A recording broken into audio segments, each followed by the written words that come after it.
தலைக்கவசம் அணிந்து கொண்டு இரு சக்கர வாகனங்களை ஓட்டினால் பெரும்பாலான விபத்துகள் குறைந்துவிடும் என போக்குவரத்து துறையின் வட்டார ஆய்வாளர் பன்னீர்செல்வம் சனிக்கிழமை பள்ளி மாணவர்களிடையே பேசினார்.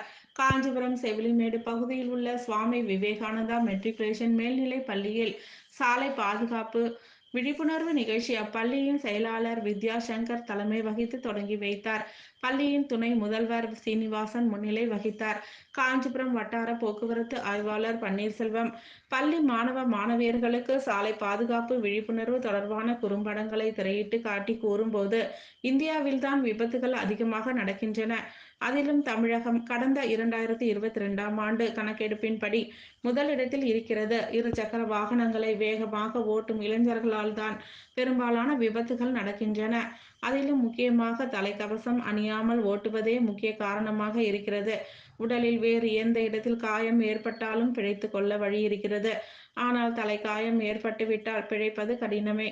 அதே நேரத்தில் செலவும் அதிகம். தலைக்கவசம் அணிவதன் முக்கியத்துவம் சிறார்கள் வாகனம் ஓட்டுவதால் ஏற்படும் தீமைகள், இரு சக்கர வாகனங்களில் 3 பேர் செல்வதால் ஏற்படும் விபத்துகள், பாதசாரிகள் சாலையை கடக்கும் முறைகள், கார்களில் செல்பவர்கள் இருக்கை பட்டை அணிவதன் அவசியம் ஆகியன குறித்தும் குறும்படம் திரையிட்டு காட்டப்பட்டது.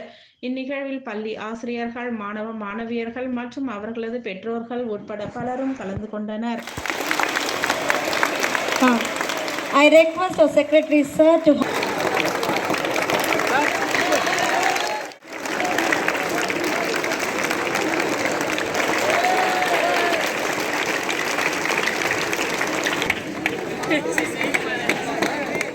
உலகின் மன்னர்களே அப்படிலாம் சொன்னாங்க. நாளை உலகை ஆள இருக்கும் மன்னர்களே அப்படின்னு சொல்றேன். இந்த குழந்தைகள் தான் இளைஞர்களும் குழந்தைகளும் அப்துல் கலாம் ஐயாவுக்கு ரொம்ப பிடிச்ச ஆட்கள் அவங்க தான் இல்லையா? ஸோ அவங்கள தான் நான் பார்த்துருக்கேன். ஸோ இப்போ இங்க என்னோட பேர் கா பன்னீர்செல்வம். மோட்டார் பேர் வந்து நெட்ல பார்த்துருக்காங்க. அதே போல பல லட்சம் பேருக்கு வந்து நேரடியாக அவேர்னஸ் பண்ணியிருக்கிறேன். என்னோட ஜாப்ல இது வந்து ஒரு எக்ஸ்ட்ரா கேர் எடுத்து இது பண்ணிட்டு இருக்கேன். இது முதல்ல இந்த பள்ளி அவங்க ஒரு அட்மினிஸ்ட்ரேஷன் எனக்கு ஃபோன் பண்ணி ஒரு பத்திரிகை நிருபர் வழியா நண்பர் வழியா கூப்பிட்டு நீங்க எங்களுக்கு ஒரு ப்ரோக்ராம் பண்ணி கொடுத்து முதல் இவங்களா வானதியரை கட்டணத்தை பண்ணிடலாம். அந்த வகையில் ஒரு பெரிய நன்றி பண்ணி கொடுத்துருக்கேன். மாணவர்களே வெறும் புத்தக குழுக்களாக இல்லாமல் படிப்பு மட்டுமே இல்லாம மற்ற அறிவு வரணும். ஒரு சாலை பாதுகாப்பு விழிப்புணர்வு மிக மிக சிறப்பாக என் மாணவர்கள் அவர்கள் வாகனம் ஓட்டும் வரை எத்தனை வயது வரை வாகனம் ஓட்ட முடியுமோ அந்த வயது வரை அவர்கள் விபத்து இல்லாமல் வாகனத்தை கொண்டு உண்டான கட்டமைப்பை நம்ம இன்னைக்கு உருவாக்க போறோம். அந்த விஷயங்களை சொல்லிக் கொடுக்க போறோம். தயவு செய்து நல்லா கவனிங்க. இந்த ஸ்கிரீன் ஃபுல்லா தெரியுதா? எல்லாருக்கும் லாஸ்ட் வரையும் தெரியுதா? Right, okay. எழுப்பலாமா? Right right. உங்களோட ரெஸ்பான்ஸ் நல்லா இருந்ததுன்னா ப்ரோக்ராம் இன்னும் வேற லெவல்ல இருக்கும். ஏன்னா சரியா ரெஸ்பான்ஸ் பண்ணுங்க. எதை கேட்டா ரைட்.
இதுதான் இங்க மிஞ்சி இருக்கும்.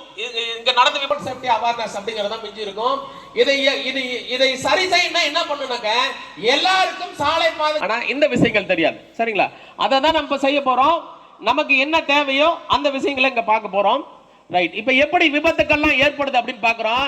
as per WHO உலக சுகாதார மையம் அவர்களோட ரிப்போர்ட் படி ஒவ்வொரு வருடம் 1.25 மில்லியன் கிட்டத்தட்ட 12 லட்சம் பேர் உயிரிழக்கிறாங்க, 50 கோடி பேர் காயமடைகிறாங்க உலகம் முழுவதும் ஒவ்வொரு வருடமும். சரிங்களா? இந்த ஸ்கிரீன் பாத்தீங்கன்னா 2015 கீழே பாத்தீங்கன்னா தெரியும், 2015ல டிஸ்க்ளோஸ் பண்றாங்க. இதே 2000 நாங்க எப்படி அதை வந்து தப்பிக்கிறதுங்கிற விஷயம் தான் பார்க்க போறோம். சரிங்களா? ரைட். இங்க பாருங்க, இங்க ஒரு WHO ஒரு ஸ்கிரீன் கொடுக்குறாங்க, ஒரு ரிப்போர்ட் கொடுக்குறாங்க. ரிப்போர்ட் படி India accounts for about 10% of road cross. சரிங்களா? அது பாருங்க ரெக்கார்ட் பண்ணுங்க, more people die in road crossing in India than anywhere else. உலகிலேயே 28 மாநிலங்களில் முதலிடத்தில் தமிழ்நாடு. ஃபர்ஸ்ட் வந்து கை தட்டலாமா? தட்டக்கூடாது. ஆடிட்டே ராஜா. இதான் நடுவுல கேட்பேன், கரெக்டா இருந்தா மட்டும் தான் தட்டணும், தட்டக்கூடாது. அப்ப என்ன நம்ம கவனிப்போம்.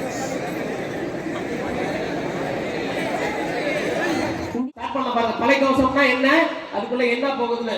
இப்போ தலைக்கவசம் இருந்தால் உயிருடன் நம்ம வரலாங்கிறது நமக்கு தெரியும். ஆனா யாருமே தலைக்கவசம் நம்ம போட மாட்டோம். ஏன் போட மாட்டேங்கிறோம்? தலைக்கவசம் கொண்டு போவோம், வாகனத்துல தான் இருக்கும். ஆனா போலீஸ் அங்க வந்தாதான் எடுத்து மாட்டுறது, ஆத்தியம் என்னதான் மாட்டுறது, அது ஒன்றும் மாட்டுறது இல்லை. சரிங்களா? இது ஏன் அப்படின்னா எங்களுக்கு பாருங்க இவ்வளவு ரீசன் இருக்கு. I am good driver sir, நான் நல்ல டிரைவர் சார், வண்டி சூப்பரா ஓட்டும், எனக்கு எதுக்கு தலைக்கவசம் அப்படின்னு கேட்கிறாரு ஒரு தம்பி. அது கரெக்டானா சரியில்லை. ஏன்னா நீங்கள் தவறு, நாம சரியா ஓட்டினா மட்டும் போதாது. எப்பயுமே தலைக்கவசம் இருந்தால் மட்டுமே உயிருடன் இருக்க முடியும். ஹேண்ட்லிங் ப்ராப்ளம் சொல்றாரு ஒருத்தர், மூடி கொண்டுங்கிறாங்க. வந்து யங் குரூப், அதாவது 20 to 30 இயர்ஸ் தான் இந்த சாலை விபத்துல உயிரிழக்கிறாங்க இருசக்கர வாகனத்துல. இதெல்லாம் பார்க்கலாம், பார்த்துட்டு அதுக்கப்புறம் இதுக்கு என்ன முடிவு அப்படின்னு பார்ப்போம். ஓட்டிக்கு ஒரு குண்டு கிடையாது, மூடி கிடையாது. ஆகவே இவர் விபத்தின் போது நேரடியாக தாக்கப்படுவார். சரிங்களா?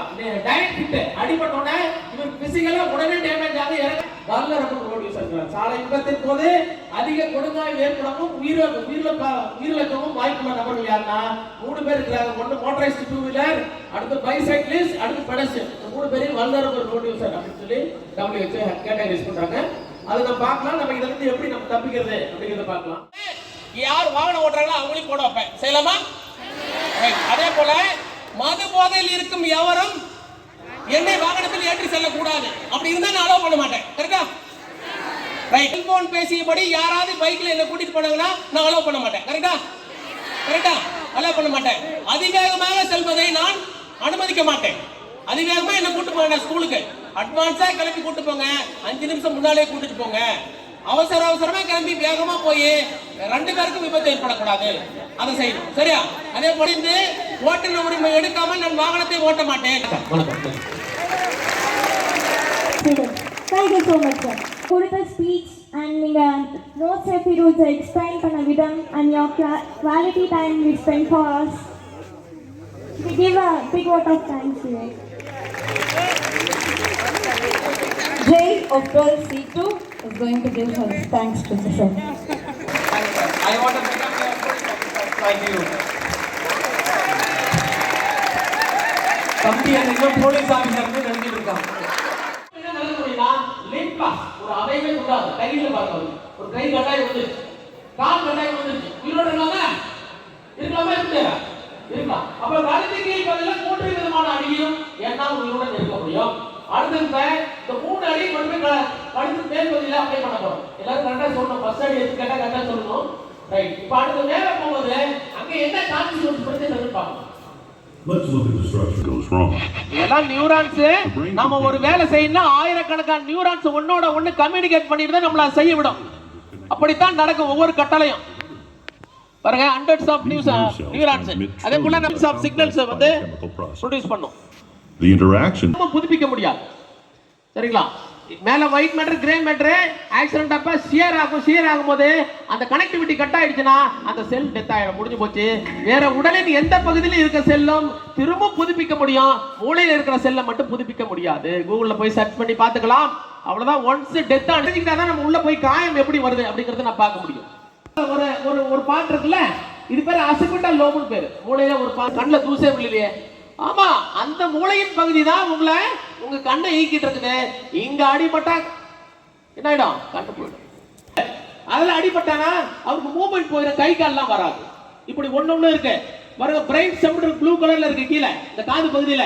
அந்த இடத்துல அடிபட்டா அன்கான்சியஸ் ஆயிடுவாரு, இறந்து போயிடுவாரு. அப்போ கழுத்து கீழே அடிபட்டா அந்த அவயத்தோட போயிடுது, எந்த பிரச்சனையும் இல்லை.